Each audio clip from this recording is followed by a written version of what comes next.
to another episode of The Practical Patriot. I'm going to be reading today Federalist 9. We are on our journey of the Federalist Papers, and it is summer vacation now, so my children are home, and it's hard for me to record. Yes? What? Good night. Good night. Are you going?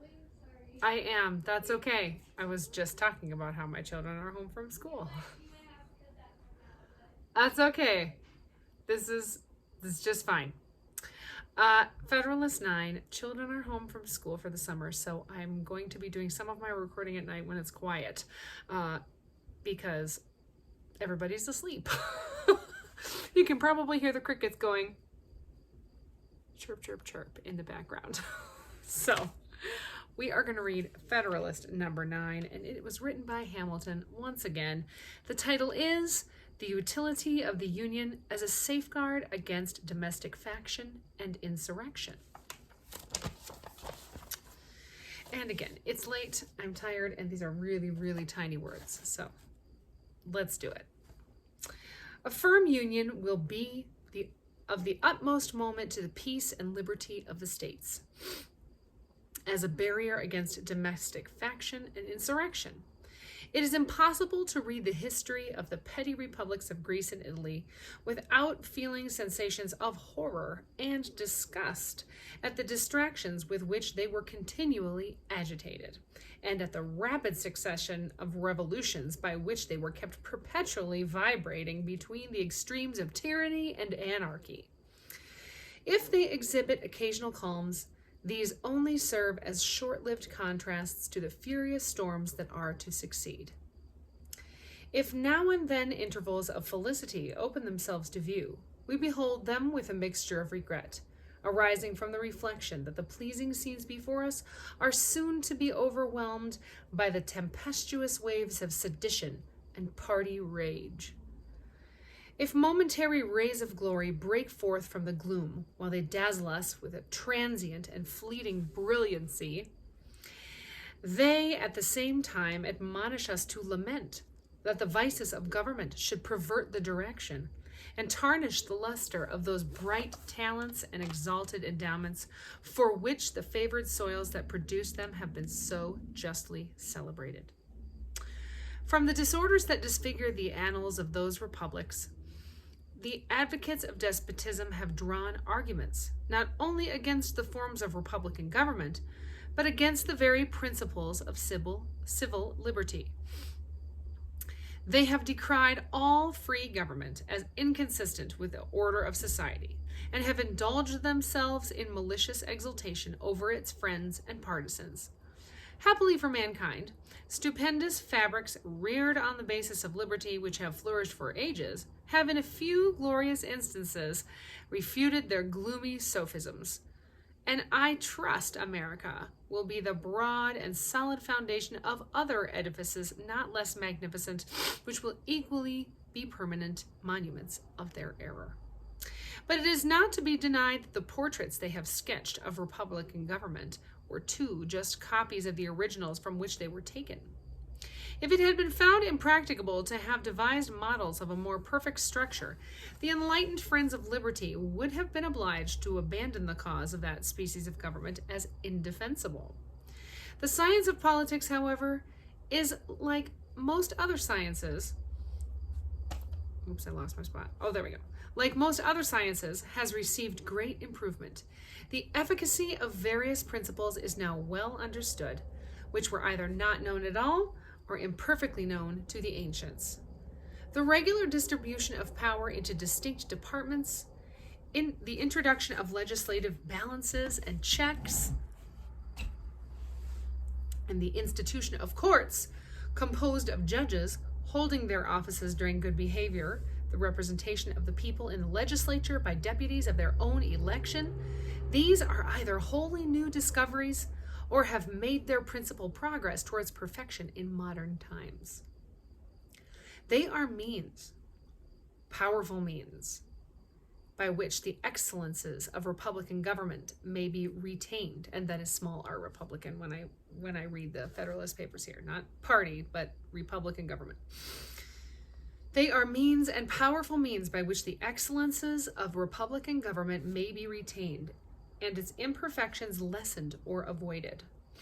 To this catalog of circumstances that tend to the amelioration of popular systems of civil government, I shall venture, however novel it may appear to some, to add one more, on a principle which has been made the foundation of an objection to the new Constitution, and I mean the enlargement of the orbit within which such systems are to revolve, either in respect to the dimensions of a single state, or to the consolidation of several smaller states into one great confederacy. The latter is that which immediately concerns the object under consideration.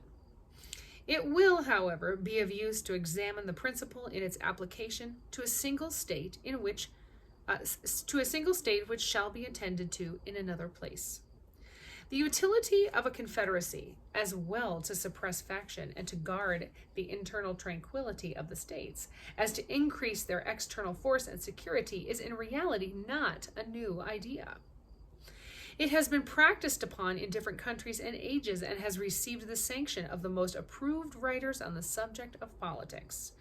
The opponents of the plan proposed have, with great assiduity, cited and circulated the observations of Montesquieu on the necessity of a contracted territory for a republican government. So I can say Montesquieu, but I can't say assiduity. What time is it? It's late. Okay. But they seem not to have been apprised of the sentiments of that great man expressed in another part of his work, nor to have adverted to the consequences of the principle to which they subscribe with ready acquiescence. When Montesquieu recommends a small extent for republics, the standard he had in view were of dimensions far short of the limits of almost every one of these states. Neither Virginia, Massachusetts, Pennsylvania, New York, North Carolina, nor Georgia can by any means be compared with the models from which he reasoned, and to which the terms of his description apply. If we therefore receive his ideas on this point as the criterion of truth, we shall be driven to the alternative, either of taking refuge at once in the arms of monarchy, or of splitting ourselves into an infinity of little, jealous, clashing, tumultuous commonwealths. I love all those adjectives. The wretched nurseries of unceasing discord, and the miserable objects of universal pity or contempt. Some of the writers who have come forward on the other side of the question seem to have been aware of the dilemma, and have even been bold enough to hint at the division of larger states as a desirable thing. Such an infatuated policy, such a desperate expedient, might, by the multiplication of petty offices, answer the views of men who possess not qualifications to extend their influence beyond the narrow circles of personal intrigue, but it could never promote the greatness and happiness of the people of America.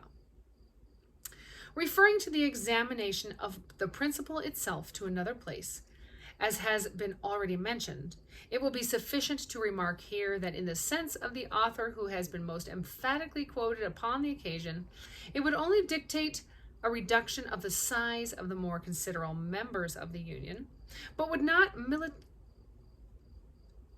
militate against their being all comprehended in one confederate government. And this is the true question, in the discussion of which we are at present interested.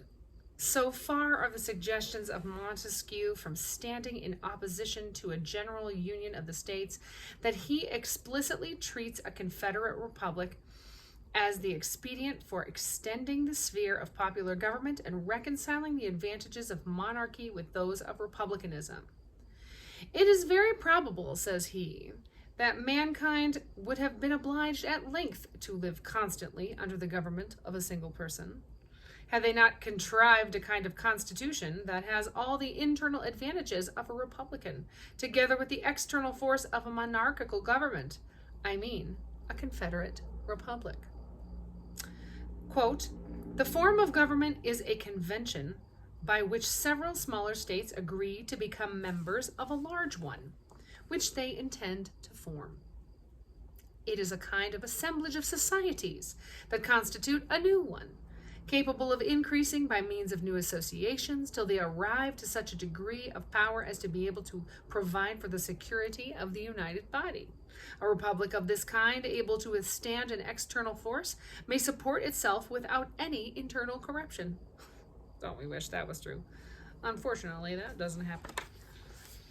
Okay, back to the thing. A republic of its kind, able to withstand an external force, may support itself without any internal corruption. The form of this society prevents all manner of inconveniences.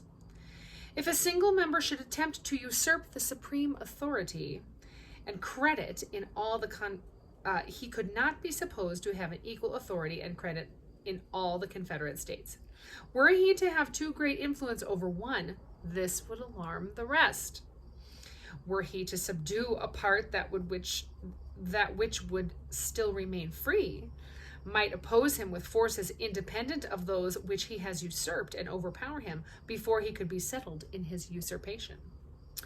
Should a popular insurrection happen in one of the Confederate States, the others are able to quell it. Should abuses creep into one part, they are reformed by those that remain sound. The state may be destroyed on one side and not on the other.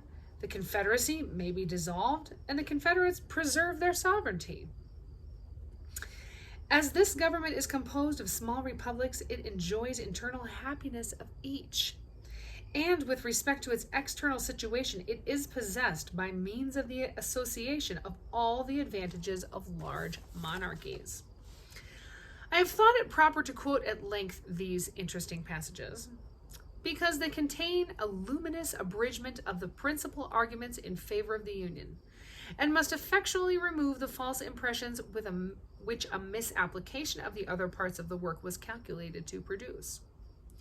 They have, at the same time, an intimate connection with the more immediate design of this paper, which is to illustrate the tendency of the Union to repress domestic faction and insurrection.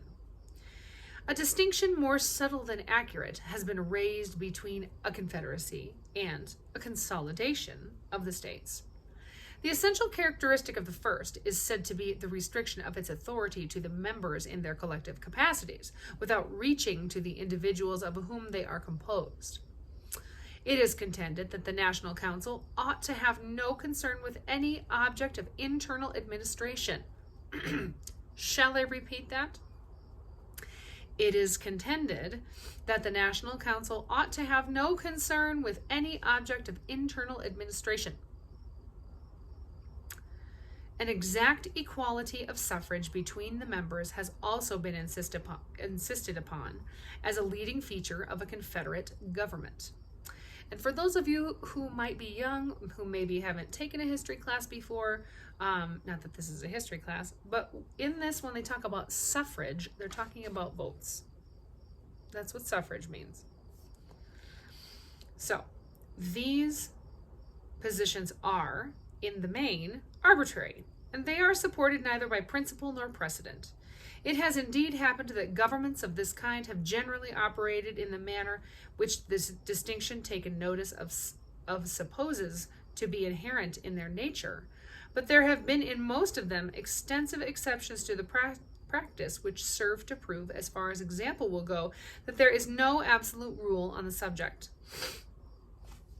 And it will be clearly shown in the course of this investigation that as far as the principle contended for has prevailed, it has been the cause of incurable disorder and imbecility in the government.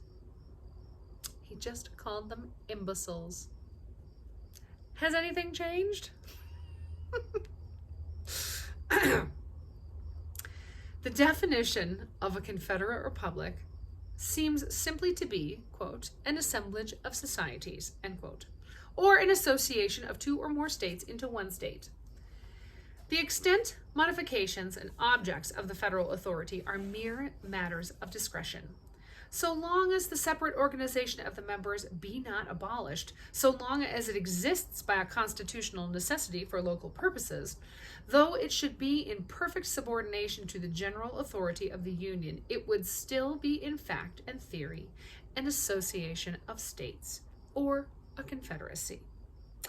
The proposed Constitution, so far from implying an abolition of the state governments, makes them constituent parts of the national sovereignty by allowing them a direct representation in the Senate, and leaves in their possession certain exclusive and very important portions of the sovereign power. This fully corresponds in every rational import of the terms with the idea of a federal government. In the Lycian Confederacy, which consisted of 23 cities or republics, the largest were entitled to 3 votes in the Common Council, and those of the middle class 2, the smallest to 1. The Common Council had the appointment of all the judges and magistrates of the respective cities. This was certainly the most delicate species of interference in their internal administration, for if there be anything that seems exclusively appropriated to the local jurisdictions, it is the appointment of their own officers. Yet Montesquieu, speaking of this association, says, quote, "Were I to give a model of excellent Confederate public, it would be that of Lycia." End quote. Thus we perceive that the distinctions insisted upon were not within the contemplation of this enlightened writer, and we shall be led to conclude that they are the novel refinements of an erroneous theory. November 21st, 1787, Alexander Hamilton. Thanks for joining me today. Come back next time, and we're going to read Federalist 10, and I like Federalist 10. It has a lot of highlighting in it. So have a good night, be blessed, and stay free.